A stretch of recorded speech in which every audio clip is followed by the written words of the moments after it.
Hi, Ramona and Maria. Congratulations on And So It Begins. And so we Thank you. begin. Start by asking you both, how is your Sundance Film Festival experience this year so far? Maria, please correct me if I'm wrong, but I think this is probably your second Sundance. And Ramona, this is your fourth time at Sundance. It's my fourth film, but I've been coming a lot since 2004. But it is my fourth invitation to film at the festival. And Maria? So you're right. You're absolutely. I mean, the first time I came here was with 1,000 Cuts, and this is my second time. So congratulations again, Ramona. Can you talk about And So It Begins in the context of having done previous documentaries on the Philippines and politics, especially from Spirits Rising, Imelda, 1,000 Cuts to this one? How has documenting this different periods in the Philippines shaped your perspective on the Philippines? You know, Ruben, I think I make these films because I mean, most of the year I live in the US, right? And I think I make the films about the Philippines as a kind of yearning for the motherland every time I make a film, and a way to truly understand it more. And has my understanding of the country shifted? It hasn't shifted. I think it's become deeper, my understanding of it, and more nuanced in the process of making these films. It's a great way to actually make documentary films about the motherland, right? Because I sort of live in this liminal space between the US and the Philippines. So I'm always an observer in a way, neither here nor there. And that's a great way to be as a documentary filmmaker. Yeah. And It's Maria, always did been instructive. you expect to be followed by Ramona and her camera crew? How have you adjusted to camera pointing at your face, especially when you are writing or at work? You know, at the beginning with 1,000 Cuts, it was really part of the reason I said yes to Ramona, even though she actually turned me down for an interview when she was doing Imelda, diba? So actually, when she asked me about it, when she asked me whether she could follow, I was like, so why did you turn down an interview with CNN, right? But can you imagine she remembered 14 years later? I cannot believe it. I thought, she'd never remember because it's a lifetime. How many lifetimes have we had? 14 years. She remembered. Oh my God. Oh my God. She remembered. But part of it, Ruben, was it was necessary. I felt like we didn't know what was going to happen during the Duterte years. And we were constantly in quicksand. And I would have had to put a resource if I wanted to document what we were going through, because I'd never lived through anything like this. And that would have been 35 years of being a journalist, right? Now it's like 38 or something more, 39, I guess. But it was more safer for us. Not only did I want the record for posterity, but and thank you for reminding me, Ramona, for the next book, I might want to borrow some transcripts. So, but sorry, Ruben, on an aside, but I think, there were really some horrific moments where having a camera there, having Ramona there was a lifeline, right? Like we were going to push forward. When things got better, and things have gotten better for Rappler, it was, I guess we all got so used to each other, but we also got to know each other really well. So, at the panel here in Sundance, I brought coffee because I was jet lagging on stage with us. And as I was talking, I knew Ramona was going to take my coffee because she was afraid it was going to fall. I just knew it, right? So that was part of it. But I think we're living through moments that need to be documented. And frankly, I didn't really care what the final film was like, although I do care. Look at her looking. That's you do care. The documentation was the big part of it. And then later on, we've adjusted, right? Because we ask this from other people we cover. And to give this required trust for 1,000 Cuts. But over time, it's just become easier. And I think I really appreciate Maria being a true journalist because she understands the autonomy of story, right? That I have to be autonomous in telling her story, because that's that comes from journalism, right? So I really appreciate that. It's easier with actually journalists than anyone else because they understand that story and authorship is sacrosanct. So Ramona, what was it like to follow Maria around again, and also how cooperative was Lenny in granting you and your crew access to her to film her? You know, it was difficult this time around because it was COVID, right? It was really, and health first, right? Everyone had to remain healthy. My crew had to remain healthy. We had to have really strict protocols in place. We were only shut down once. The first time we were actually going to travel with VP Lenny, we got shut down because my production driver got COVID. But ever since then, I had had really wonderful field producers, and our protocols were so strict. I housed everyone, so we were sort of in a bubble, but really not because we were going out and filming people, and we had to be careful that like when we went to Maria's apartment, that we were we had been tested, and everyone had been tested, and it was an interesting time. But of course, as we filmed in 2022, then the world opened up again, and it was easier to film. Yeah, I didn't think we were. It was always a question of whether we were going to be able to do it, because you can't get shut down every time. I mean, the budget can't handle that, right? But thank God we were only shut down once. And the raid of Rappler's office was intense to watch. Ramona, did you know it was just a practice drill? And Maria, how was that experience, even though you probably knew it was just a drill? But it was really intense to watch. We knew it was a drill, so we were allowed to film it as a drill. I had been wanting to, because those are the protocols that Rappler has to go through, right? To test I mean, it's a drill. They have to do it, and to me, it's a crazy thing that they even have to do it, right? It's insane that you have to do it. I had wanted to do it for 1,000 Cuts, but never got a chance. It never happened. So I said, oh, this time around, it better happen. So I actually went, I think we had already wrapped, and then I followed, we were shooting Maria and Tom's River. I came back to the Philippines just to film that. I had other things. I was also doing other things. But we had already basically wrapped principal photography, and that was a pickup shoot, because that to me was important. Because it's a Kafkaesque moment, right? Why are you Yeah. having to do this? It's insane. I mean, for us, it was, and I actually push this. It's a workflow, right? And we actually have a list. We separated different groups. You know some of this, Ruben, but when you're there in the headquarters, if they come in, you have to know what are your rights with your phone, what do you do with your laptop. I think what's sad, naman, where I get slightly nervous is when our younger kids, when our staff really get emotionally affected. We talk about this, and part of the reason, I think starting in 2016, we started offering, when we were getting attacked on social media, we started offering counseling to our staff, our kids. The median age in Rappler is 23 years old. That's super young. So you can see Sam was the one who, every time we do this, someone always breaks down. But for me, we need, and we're still not out of the woods. We could still get shut down. And I think that's one of the most interesting things about the Marcos administration.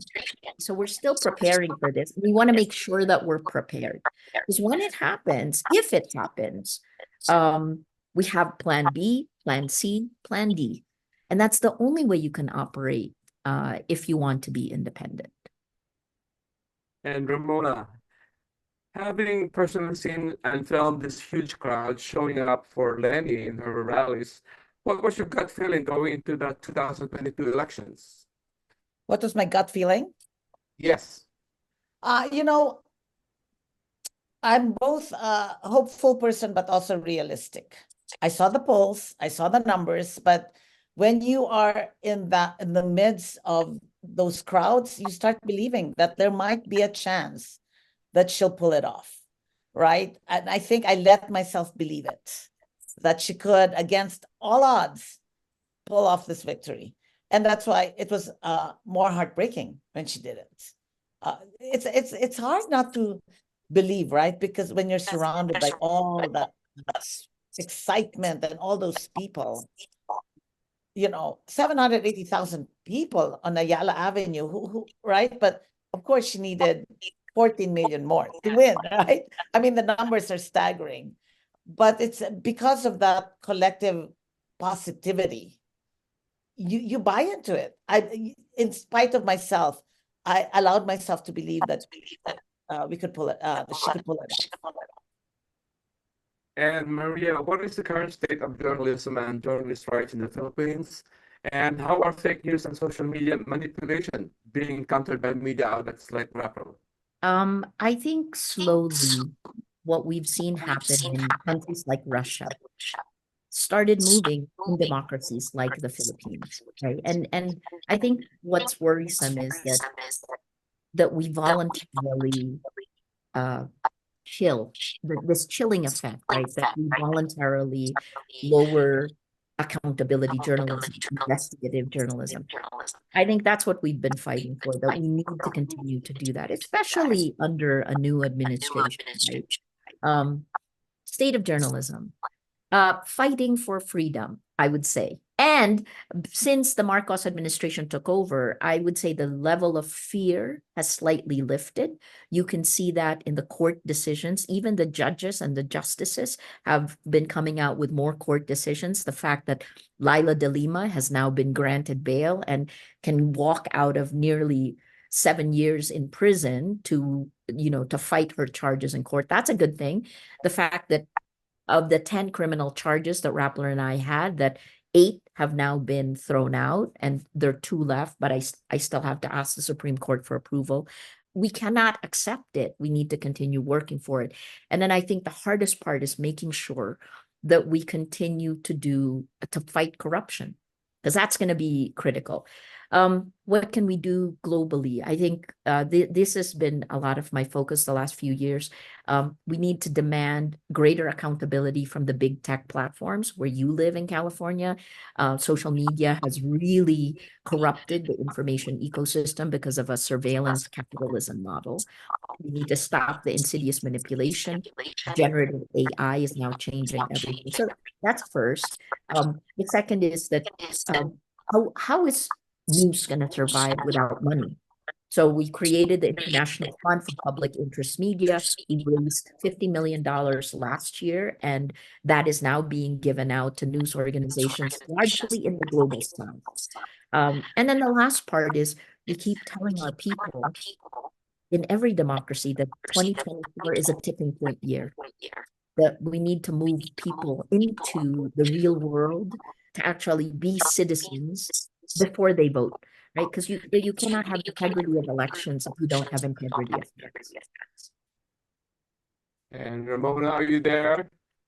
Because before I ask my last 2 questions quickly, as a Filipino, how is it for you to witness Maria preparing for and accepting the Nobel Prize? So how was it for me watching Maria go through the process of it? No, it was Ruben, I'm just grateful that Maria gave me like this front seat row, right, to observe this. It's a privilege. It's a one in a lifetime privilege. I feel like that I got it. Right? I was the one receiving it, and of course I wasn't, but the proximity of it just, it's a proud moment. You go through all the same emotions because you're like they're filming it. You go through all the disbelief and then the acceptance of it. It's like I went through her I don't know if she went through that process, but I did. And I felt like, and I felt like, wait, teka muna, I didn't get it. Why am I feeling this way? And the funny thing was, like, people on Facebook, and I guess also on IG, were like congratulating me. I'm like, why are you congratulating me? Because of 1,000 cuts, right? It was so weird. I'm like, thank you, but I didn't get the Nobel. I wish I did, but really, reality is, thank you na lang, but please congratulate Maria. It had nothing to do with it. It was weird. It was, it was strange, but very, very. It was a privilege to observe it up close. And before my last question, Ramon, again, can you give us any update on the Arnel Pineda and Journey feature film? Okay, so it's been so Warner Brothers optioned the rights, right? And they acted on an option, so they triggered the option. We heard that John Cho is still interested and is still on board to direct. And before the strike, it was his next project after Wicked. But then he was in the middle of doing Wicked in the middle, and then the strike happened, right? So that Wicked, I believe, as far as I know, has been delayed, but Don't Stop is still on its docket for I don't know when, what year, but it's happening for sure. I mean, as sure as Hollywood can be sure, right? Warner Brothers did trigger their option already, so I'm hoping it happens. I think that'll be really cool. We talk a lot about who will be Arnell, right? You and I. So I would love to continue that conversation. Casting will be so fun. Although I have no power over it, it will still be fun to suggest. Thank you. And for my last question, Ramon and Maria, what is your hope for the Philippines? This time from your personal perspective. I hope, I'm hopeful. The film is hopeful. I choose to be hopeful because without hope, really, you can't move, right? And I think the hope for me is the fact that we can all get together, community, collective energy to move forward. I don't know, it's nice to hear. I don't know really how that will become operative, but I always have hope for the Philippines. It has to start from the top, though. It has to start. Well, people can't be co-opted so easily. That's what I hope that in the Philippines. How to do that? It'll be a long road. And better education. I think better education is really the key. Maria? I mean, I know that this moment in time is pivotal, that everything we do matters now, that I always said 2024 is the tipping point for both journalism and democracy. And part of that is because of all the elections happening. But we already know that social media, that big tech enabled the rise of digital authoritarians, of populist leaders. This is part of what helped Duterte, right? Men like Duterte have pushed forward sexism, misogyny, women, LGBTQ. Our rights have been pushed back because of coded bias. So, all the problems, Ruben. I talk about them forever. And I think the excitement comes from we need to do something about it. So what do? We've known the problem since 2016. And one of the things, this also, we rolled out a matrix protocol chat app, right? We built tech. I've just gotten tired of big tech and, and now we're in the process. It's very nascent. Really, it rolled out. We kind of soft rolled it out during Christmas so that our tech team can fix any problems because we're not tech people, but yet leaving it in the hands of tech people has led us to this dystopia. So we need to fix it. And I hope this is one of the ways we can do that. Hope for the Philippines. It's very personal. And let me say this, right? People get mad at me when I say that life is slightly better under the Marcos administration, but it's true. So, and part of that is because because it's coming after a time when we have no idea how many people were killed in a very brutal drug war. Patricia has documented this now in a critically acclaimed book.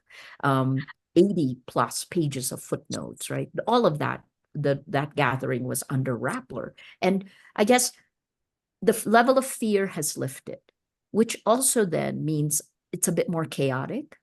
And I have hope that civil society, that the men and women, the Filipinos who do have power, will go back to the values that made the Philippines. I was invited to France for the 75th anniversary of the Universal Declaration of Human Rights. And I was in the room where they signed it. And that was when I was told Carlos Romulo would actually write parts of, like he was in conversation with Eleanor Roosevelt when they were writing the 75th, this Universal Declaration of Human Rights. We were there at the beginning, and I hope that these values ride it out through here. So I have hope. We have no choice but to hope, but we're working extremely hard to make it happen. Thank you, Ramona and Maria. I hope next time we see you in person. That's the hope. Yes, we missed you here. Yeah. Wait. We're coming to screen in Los Angeles, Ruben. So please I hope you come and support. Yeah. Yeah. Thank you. Bye-bye.